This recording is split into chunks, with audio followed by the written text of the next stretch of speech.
What's up, guys? Welcome back to another video. Hope you're all doing well today. Welcome to Rising Sun MX. Now, this is Smokester's newest creation, and it's a mashup between a racing circuit meets a motocross track. So he's taken Tsukuba Raceway, and his friends wanted that in game by the name of Up Too Late, and he's basically just plonked a motocross track on top of it. Now, a little disclaimer before we start: this track is very beginner friendly. He says like, the newbies should absolutely love this, so it's quite a simple track. But I think it's a very cool adaptation, and flying around it, it looks really, really cool. I don't think we've had anything really like this in the game before, so I'm quite excited to see how it rides. Now, there's a little bit of a there's going to be a bit of a grey area in this because I have no idea how this is going to go. I'm going to be showing a little bit of love to one of the new bikes in the new OEM pack that released yesterday, probably when you're watching this. So this is the Beta 450, and I've ridden this thing a little bit now in Supercross over the last few hours, and I'm so torn on it in opinion, but we'll get into that while we spin some laps. Actually, let's get going. For all of you passionate gamers, you can now get 20% off all G Fuel products worldwide by using code LINS at checkout. And for any of you motorheads looking for some new drip or apparel, use code MXPR_LINS15 fxrracing.eu to get 15% off. All links and codes are in the description down below. Enjoy the video and drop a cheeky little like and subscribe. Rightio, so let's see how this goes. Now, the reason I am a little bit unsure when it comes to the old Beta 450 is, if you didn't know, all of the bikes have received somewhat of a speed boost in the 450 class. Everything I'm saying in this video is strictly talking to 450s. They've all been given a race mapping, which all makes them a little bit faster, and the goal of the pack was to bring a lot of the other bikes up to be more competitive against the KTM, since the KTM was a clear favourite. Now, I streamed for about 4.5 hours. I tried all of the bikes out, except for the Honda, because nobody can convince me the Honda is good. I think it's absolute dog shit, even though I loved it a few betas ago. I think bikes like the Suzuki and the Kawi, for example, feel identical to me to previous updates. However, then bikes like the Yami and the Fantic feel like they're hitting a bit hard now. I feel like the Fantic's had a massive buff power-wise. Then the KTM still feels really, really good. The Husky is really quick, but maybe a little bit too nimble for its own good. It feels a little bit loose sometimes. Now the Beta, or the Beta. I've had a lot of back and forth on streams actually between whether you pronounce it Beta or Beta. I am saying Beta, and that's how I'll say it for the whole video, so I apologise if you disagree. The Beta. Where do we start with the Beta? It's as if you pulled this chick in high school and she was fire. You know, maybe she was a cheerleader. She looked insane, 10 out of 10. You marry her, she gets a little bit too comfortable. She puts on a hell of a lot of weight. She's maybe not so attractive anymore. So this bike, out of the box, I genuinely think is the fastest 450. Even against the KTM, this thing pulls like an absolute train. It is unreal. It is so, so fast. However, like the pretty girl from high school, is no longer a pretty girl from high school, this thing is an absolute heifer. It is a unit. It feels like a tank around the track.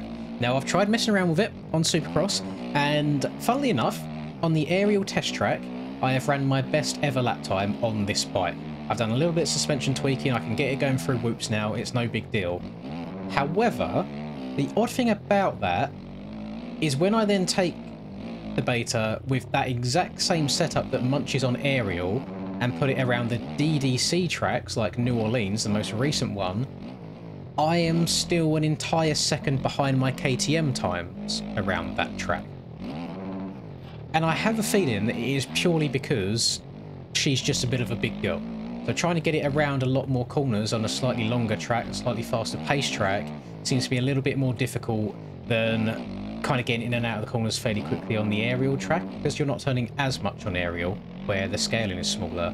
I feel like you don't feel the downsides quite as much, but my god, is it a quick bike. If somebody can do a lot of tweaking, a lot of tuning on this thing, and get it feeling somewhat nimble while still being able to munch whoops and munch corners without sliding out too much, this thing will be insane. I promise you that. It feels so, so, so disgustingly quick.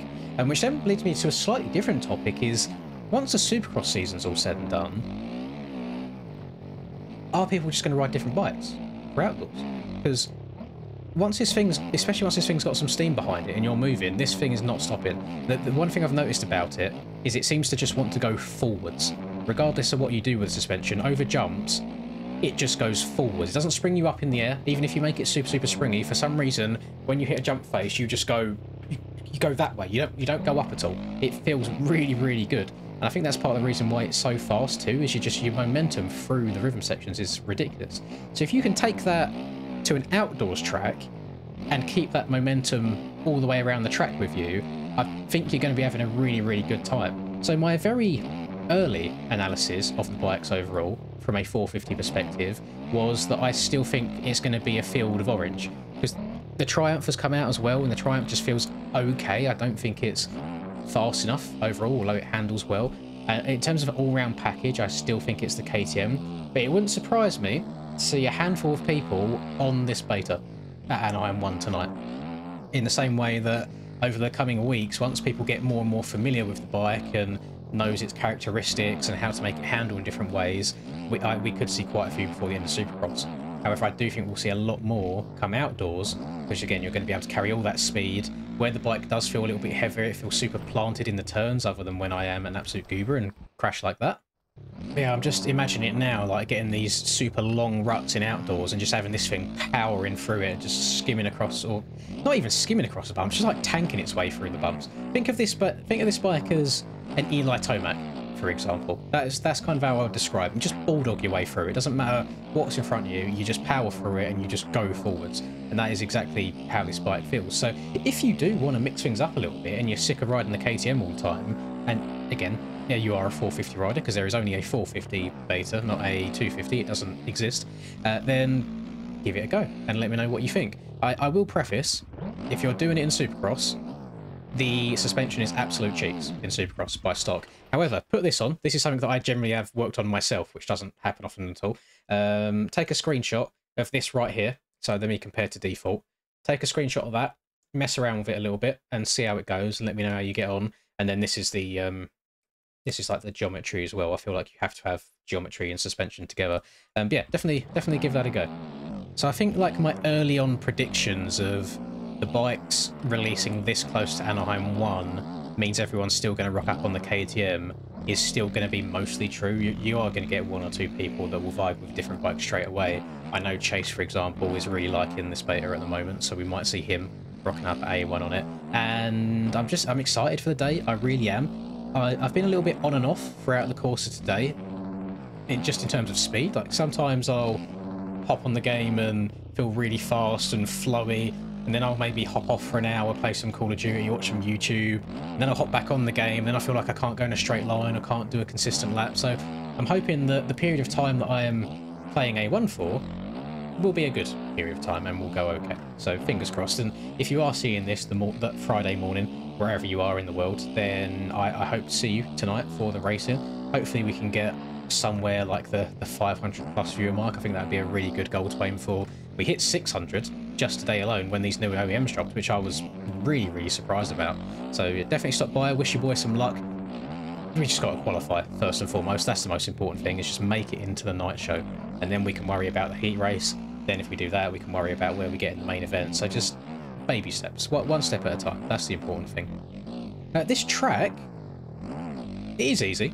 I will throw that out there. I mean, he said it's a beginner track. It is meant to be easy, so definitely for the newer people in the game, if you're fed up of your walnuts and your farm 14s and your forests, then maybe adventure outside the box a little bit and play something a little bit different. There is nothing difficult about this track at all. You've got some big jumps to practice your whips on. You have one or two ruts in the corners, so you've got an outside and inside option at least. And it's aesthetically, it is very pleasing. I love that he's got the curbs on here as well. So for you to, I mean, we can't really apex them because traction on this game no longer allows you to drag bars on flat corners, which was quite funny going back on stream earlier and watching the 2022 season stuff when the traction was just, oh my goodness, what was that? When the traction was just completely different. It's so strange how times change and the game changes. To everyone that complains about traction these days, by the way, I'm sorry to sound like a disapproving parent or just a grumpy old man. If you have any way, I don't even know how you'd go about doing it, or even go and look for footage actually of MX Bikes Beta 17 I promise you, you will never moan about the traction on these bikes ever again. Beta 17 was the year that most people left the game. Also, conveniently, the year that I won my championship, because everybody left the game. Because the traction was just awful. Even on a 450, third gear, quarter throttle, you were still doing donuts. It was just disgusting. And the funniest part was, Barboso dropped the update without telling anybody at round 4, I think it was, during the Supercross season. So just mid-season, new game update, new traction, everything changes. Like, absolutely insane. What a wild time to be an MX Bikes gamer. But I thrived. I thrived nonetheless, which is why I kind of thought on these Beta 19 bikes originally, I thought I'd be better than I am. I'll be honest, because as soon as I heard it was going to get slipperier again, I was like, oh, it's giving me 2022 vibes, it's going to be great. And yeah, it hasn't gone so great so far, unfortunately, but who knows, maybe the 2024 Supercross season I might be able to pick up a win or two. If you've been out of the loop, for whatever reason, it sounds like EU is going to be incredibly stacked this year. A couple of NA guys moving over to the EU side of things to do it. Can't blame them. I think the format of practicing the track for 30 minutes rather than 5 hours is far superior, so I would probably do the same thing if I was from NA. We have got, I want to say, a minimum of 9 people that can all win a race.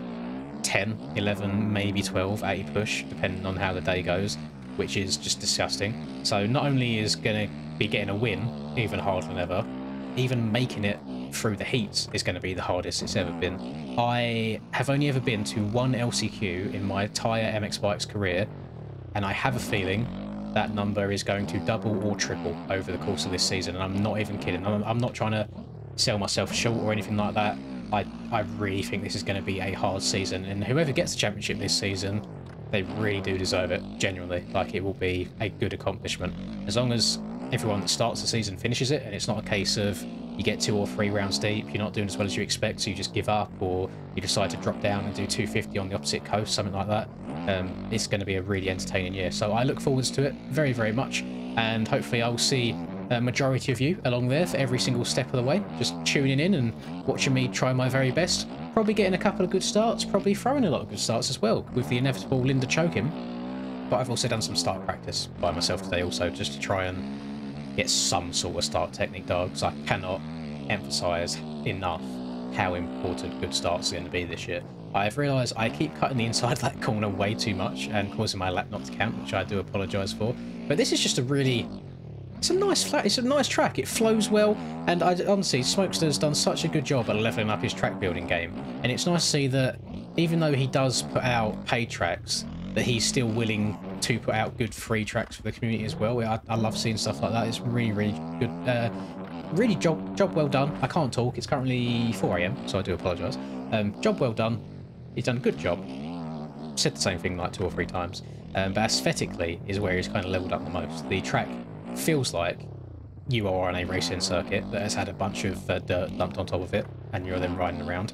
And I'm sure his friend is very grateful for him making this for him as well. So definitely go and check it out. Of course, most of you probably already have done. I'm aware that I'm about a week late to even posting this track, but better late than never, I guess, maybe. So if you haven't played this already, go give it a download, go show Smokester some love as well. I'll put the link to the track in the description as always, and have a lovely rest of the day, whatever you're doing.